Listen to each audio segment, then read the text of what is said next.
All right. As far as the injuries go, Sky Moore won't practice today. Derrick Nnadi won't practice. Pacheco did the walkthrough but won't practice.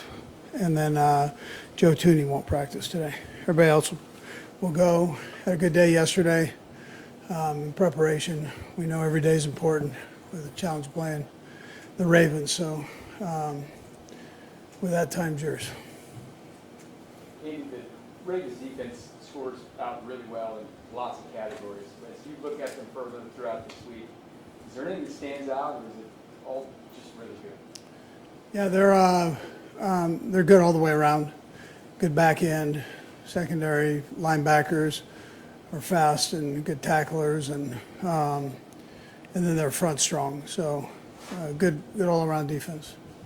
And did you see anything in Lamar's game against Pittsburgh that suggested a different playoff persona to him than maybe he had in the past? And do you see some sort of growth there? Well, listen, I've always had a ton of respect for him. From the time he got in the league on, he's playing good football. He's been doing it all year, and he's just carried it into the playoffs. Yeah, last week.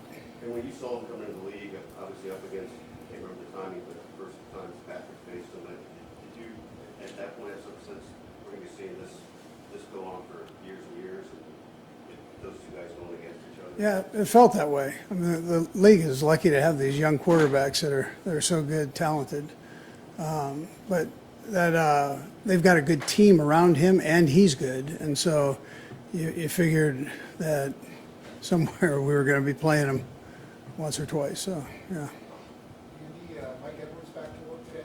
Yeah, Mike will be out there. What's his, He's just precautionary, just ease him back in and see how he's doing.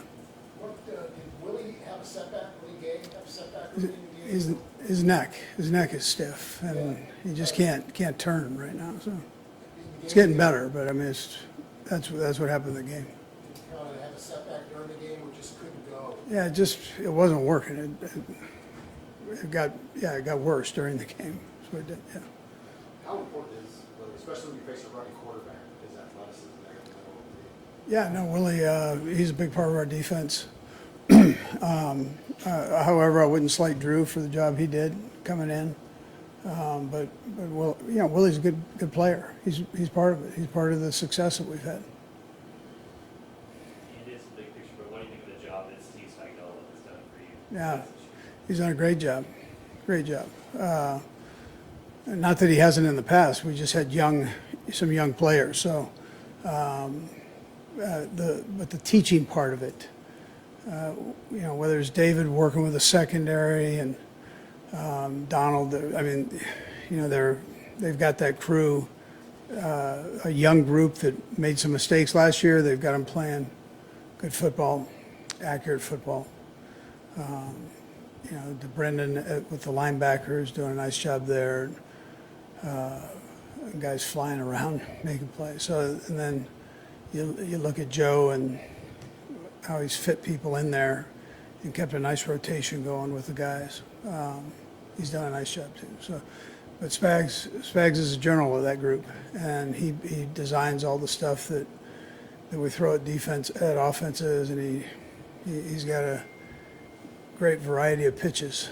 So. And you following up on that, what attributes do you think are the most important when it comes to your defensive play call? Are there qualities that you value perhaps in the left? Yeah, sure. Well, the scheme is important. How you utilize the scheme is important. When you think of our defense, you think we blitz all the time, but it's not blitzing all the time. It's when you blitz. It's important. Give yourself an opportunity to get home or get done with the blitz that you want to get done. Spags got a great feel for that. So he doesn't get overzealous with blitzing every down. And some guys do that. He picks and chooses the time, but to do that, you've got to know, or at least have a feel on what the offense is doing. But and then I think a big part of it is, do your players believe in it? So you can be a great teacher, do all that, but if your players aren't believing in the scheme, you're not going to have the production you want. So he does a nice job of that. Anything else? Go ahead, Dave. Sort of piggybacking on that a little bit, but there's not a lot of teams that have coordinators on both sides that were head coaches. Is it a noticeable experience? Does that bring something different that maybe a coordinator that doesn't have head coaching experience would have? Yeah, well, both of them are good leaders. They're not afraid to make the decision. So where sometimes coordinators that haven't been head coaches are sat in that seat, they're afraid to do that. But both of them do a nice job with that. Yes, yeah, they have a very good job with it actually. All right. All right, good.